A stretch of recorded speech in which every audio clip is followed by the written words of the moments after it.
네,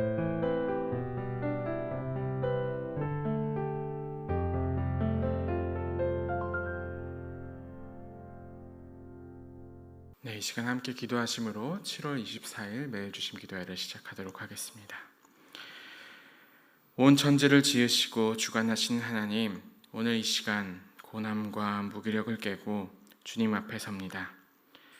지금 이 시간 말씀으로 나아감이 그 어떤 것보다 기쁘게 다가오기를 소망합니다. 주를 향한 용기를 갖게 하시어 감히 부끄러운 우리의 얼굴을 들어 주님의 얼굴 보기를 소망하며 나아갑니다.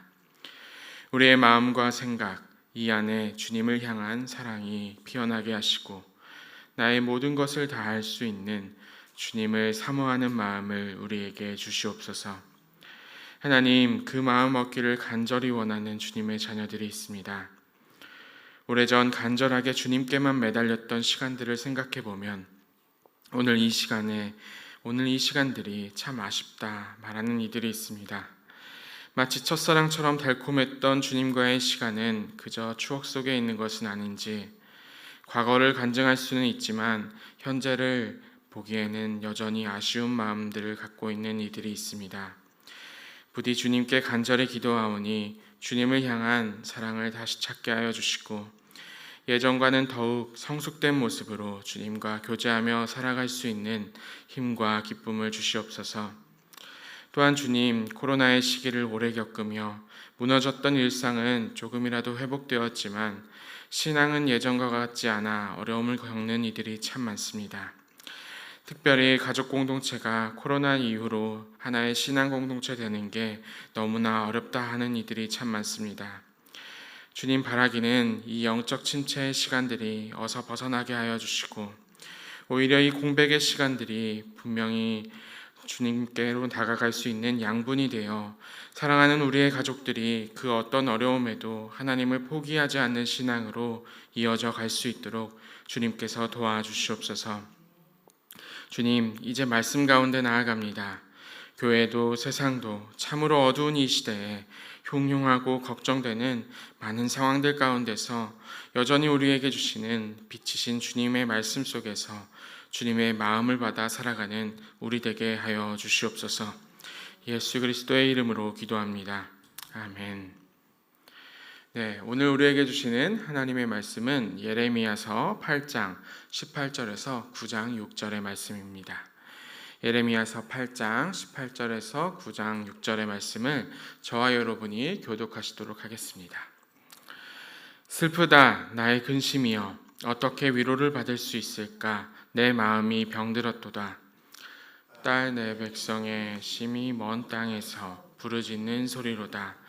여호와께서 시온에 계시지 아니한가? 그의 왕이 그 가운데 계시지 아니한가? 그들이 어찌하여 그 조각한 신상과 이방의 헛된 것들로 나를 경노하게 하였는고 하시니, 추수할 때가 지나고 여름이 다하였으나 우리는 구원을 얻지 못한다 하는도다. 딸 내 백성이 상하였으므로 나도 상하여 슬퍼하며 놀라움에 잡혔도다.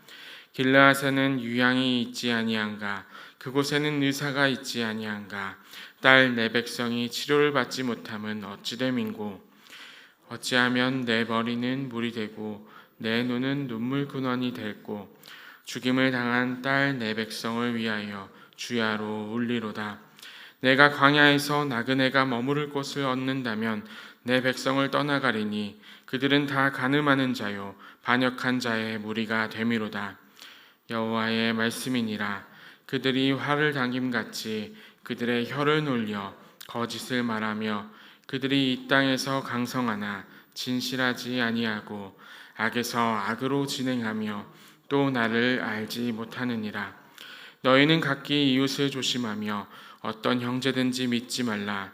형제마다 완전히 속이며 이웃마다 다니며 비방함이라. 그들은 각기 이웃을 속이며 진실을 말하지 아니하며 그들의 혀로 거짓말하기를 가르치며 악을 행하기에 지치거늘. 함께 읽겠습니다. 내가 사는 곳이 속이는 일 가운데 있도다. 그들은 속이는 일로 말미암아 나를 알기를 싫어하느니라. 여호와의 말씀이니라. 아멘. 네, 여러분 잘 주무셨죠? 네, 오늘도 하나님께서 이 아침을 주신 게 참 감사합니다. 반복돼서 덥다가도 비가 오다가도 하는 이 반복되는 순간들이 참으로 어렵긴 하지만 그럼에도 하나님은 여전히 우리에게 신실하신 분이라는 거 잊지 않고 우리 이 시간 나아가면 참 좋겠습니다. 요즘 젊은 사람들 가운데서 이런 이야기들을 하는 이들이 있습니다. 내가 죽으면 장례식장에서는 이런 모습을 틀어주면 좋겠다, 이런 모습을 보여주면 좋겠다 라고 하는 모습들을 이야기합니다. 생애 동안에 나의 최고의 모습이 이것이라는 것을 기억해 줬으면 좋겠다라고 이야기를 합니다. 누구나 핸드폰이 있기에 사진을 찍을 수 있고 영상을 기록할 수 있기 때문에 사람들마다 저마다의 최고의 모습들을 기억할 수 있고 이제 되새길 수 있다라고 생각하는 시대가 되었습니다. 그래서 어떤 자기가 유명한 사람은 꼭 아니더라도 내 모습을 조금이라도 기억해 줄 수 있으면 좋겠다 싶은 장면들을 사람들은 갖고 살아간다라고 이야기를 합니다. 이 모습이 꼭 우리 젊은이들이 죽음을 생각하며 산다는 뜻은 아닙니다. 다만 자신의 삶 속에서 누군가 나를 기억할 만한 모습으로 어떤 모습으로 살아가면 참 좋겠다라는 마음을 갖고 있다라고 생각하시면 좋겠습니다. 그런데 오늘 앞에서 읽었었던 말씀 예레미야 8장 18절의 그 초반의 부분은 예언자가 부르는 노래인데요. 이 예언자가 부르는 이 노래의 이 부분은 어떤 양식으로 되어 있냐면 장송곡으로 되어 있습니다. 그러니까 장송곡이 뭡니까? 우리가 장례식장에 이제 관을 들고 행진을 할 때, 장례 때 관을 들고 움직이면서 그때 부르는 노래가 장송곡입니다. 이때 우리가 어떤 노래를 부르나요?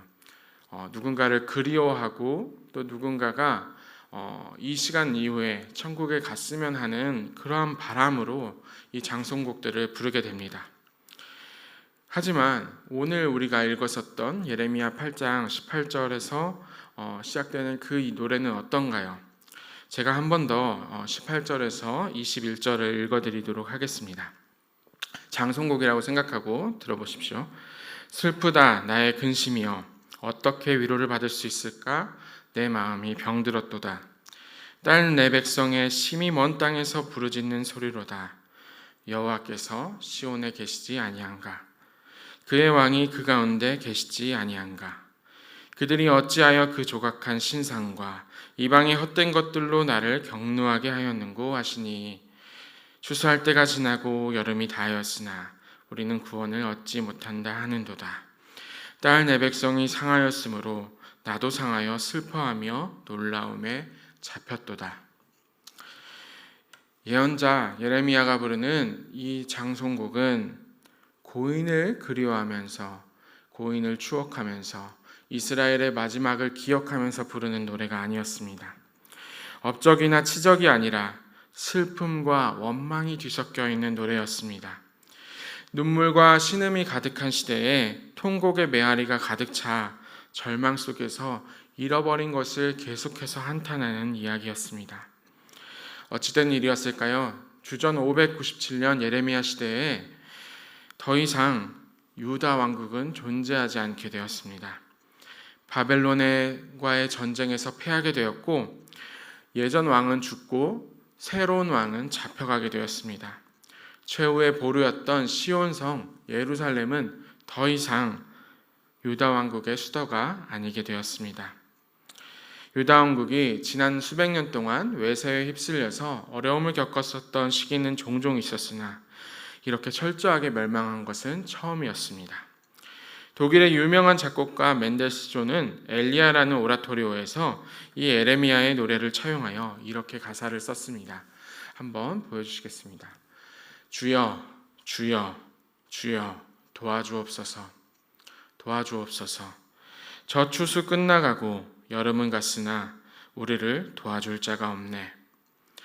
하나님은 시온에 안 계실까? 하나님은 시온에 안 계실까?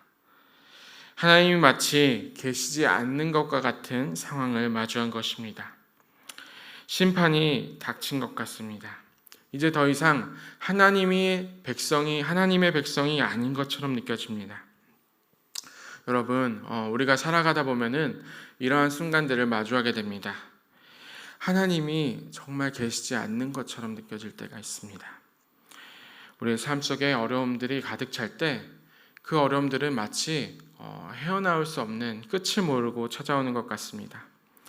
22절에서 보면은 내 백성이 치료를 받지 못한다는 그 표현 중에 있는 그 표현은 원문으로 보면은 새 살이 돋지 않는다라고 하는 이야기입니다. 그러니까 상처 나서 움푹 패였고 다쳤는데도 불구하고 새 살이 돋아나지 않는 것과 같은 상황을 계속해서 마주보게 됩니다. 우리의 개인의 삶에도 그러한 아픔들이 찾아오지만 이 사회와 세상을 보면 어떻습니까? 때로는 이 사회와 교회가 더욱더 어두운 순간 중에 마주하고 있는 것 같은 생각이 듭니다. 참 슬프고 무기력하게 됩니다. 때론 하나님께서 정말 무엇을 하고 계실까 의문과 질문을 갖게 됩니다. 혹은 정말 진노하셔서 심판하고 계신 것은 아닐까라는 생각까지도 들게 됩니다. 오늘 이 슬픔의 노래를 부르는 예레미야의 심정이 바로 이것이었습니다.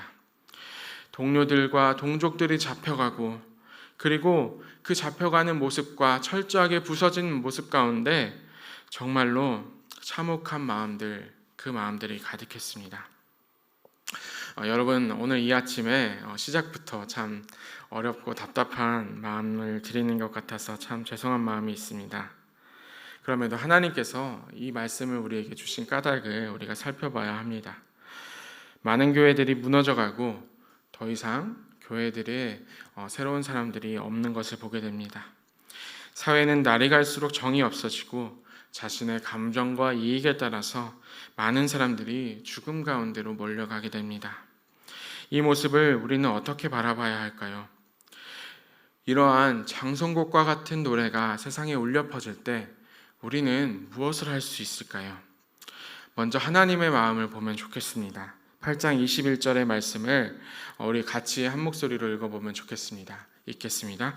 딸 내 백성이 상하였으므로 나도 상하여 슬퍼하며 놀라움에 잡혔도다. 유다 왕국의 멸망을 바라보면서 예루살렘이 파괴되고 많은 사람들이 죽어가는 모습을 보면서 하나님께서는 말씀하십니다. 나의 백성이 상하였기에 나도 슬프다. 너무나 분하고 억울해서 견디기가 어렵다라고 말씀하십니다. 그런데 하나님께서는 단지 그들이 고통이라는 결과를 겪기 때문에 슬퍼하신 것은 아닙니다.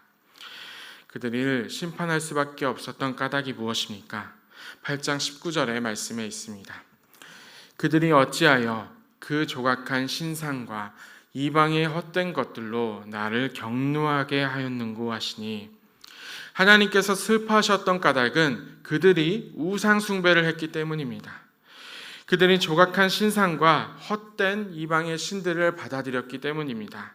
그런데 여러분, 이러한 우상 숭배는 단지 그 조각한 신상을 향해서 엎드리고 절하고 예배하는 그러한 모습이 다만 그것으로 있었던 것은 아닙니다.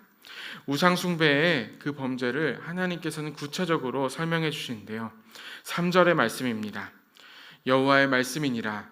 그들이 활을 당긴 같이 그들의 혀를 눌려 거짓을 말하며 그들이 이 땅에서 강성하나 진실하지 아니하고 악에서 악으로 진행하며 또 나를 알지 못하느니라.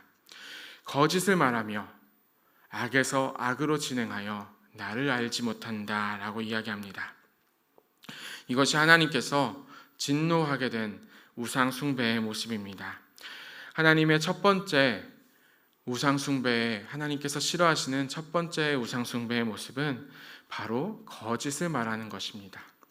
우상 숭배의 첫 번째 그 모습은 바로 거짓을 말하는 사람들이었습니다. 하나님을 격동케 했던 그 첫 번째 그 원인, 서로 속고 속이는 현실. 마치 야곱이 에서를 속였고 그리고 야곱을 그의 삼촌이었던 라반이 섬겼던 것처럼 가족과 가족이 섬기고 교회 공동체 안에서 거짓이 팽배하고 서로가 서로를 계속해서 속이는 그 모습이 바로 하나님을 경노케 했었던 첫 번째 이스라엘의 우상숭배의 모습이었습니다. 그리고 두 번째 우상숭배의 모습이 있습니다. 그것은 바로 악을 악으로 갚는 사람들입니다. 은혜는커녕 관용과 미덕을 손해로 여기는 모습들, 조금이라도 손해보는 것이 있다면 그것을 어떻게든 되갚아주기 위해서 최선을 다하는 모습들,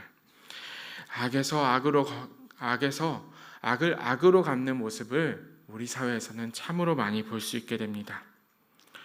하나님은 분명히 우리를 용서해 주시고 십자가에 못 박혀 죽으셔서 우리의 죄를 사하여 주셨는데도 불구하고 특히 우리 교회에서는, 우리 안에서는 이웃과 서로의 잘못을 보고 그것을 용서하기는커녕 은혜를 바라기는커녕 그것을 되갚아 주려고 참으로 노력하는 모습을 많이 보게 됩니다. 그때 하나님께서는 분명히 말씀하십니다. 너희들이 나를 알지 못하느니라. 이러한 우상숭배 가운데 하나님께서는 너희가 나를 알지 못한다라고 말씀하십니다. 하나님을 안다고 우리가 이야기를 하지만 우리의 옆사람과 이웃을 용서하지 않고 손해본 것을 손해본 것으로, 눈에서 눈을, 이에서 이를 그렇게 악에서 악으로 갚는 모습들을 계속해서 보여준다면 우리는 하나님을 알지 못하는 사람이다 라고 할 수 있는 것입니다. 사랑하는 여러분, 이제 우리가 이 우상숭배의 모습을 버려야 합니다. 거짓이 아닌 진실로 살아가야 하며 하나님을 믿는다고 하면서 세상의 풍조로 이야기하는 것이 아니라 진실한 말씀을 바라보며 살아가야 합니다. 그리고 악을 악으로 갚는 것이 아니라 악 앞에서도 우리가 마땅히 선을 행하면서 참고 관용하고 존중하고 배려하고 용서하는 모습, 예수 그리스도께서 우리에게 하셨던 것을 바라보면서 나아가야 합니다. 그때 하나님께서는 우리에게 분명하게 말씀하실 것입니다. 너희가 나를 알고 있구나. 내가 너희를 안다. 라고 말입니다. 사랑하는 여러분, 오늘 여러분들이 하나님을 아시는 하루가 되면 참 좋겠습니다. 그리고 우리의 모습 가운데 하나님께서 우리를 안다라고 말씀하시면 좋겠습니다. 이 어려운 세상 가운데 우상숭배의 모습을 버리고 하나님과 함께 교제하며 이웃을 향한 사랑을 거두지 않는 여러분이 되면 참 좋겠습니다. 함께 기도하겠습니다. 진리의 하나님, 오늘 우리는 주님의 말씀 앞에 섭니다. 여러 모양으로 세상은 참 슬픕니다. 곳곳에서 눈물이 흐르고 있으며 날씨마저 이제는 어떻게 해야 할지 모르겠습니다. 그러나 오늘 이 시간 주님의 탄식을 듣습니다. 여전히 우리를 향한 마음을 주시며 어서 돌이키기를 간절히 바라는 하나님의 마음을 봅니다. 거짓 말하기를 돌이키며 악을 악으로 갚는 우리의 모습들을 거두고 회개하게 하여 주시옵소서. 이러한 우상숭배, 세상의 방법을 따라가는 우리의 마음을 돌이켜 회개하오니 이제 부디 주님께서 우리를 안다라고 말씀하게 하여 주시옵소서. 우리도 주님을 알아가는 삶 살게 하시옵소서. 예수 그리스도의 이름으로 기도하옵나이다. 아멘. 이 시간 함께 기도하심으로 주님과 함께 나아가도록 하겠습니다.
아멘.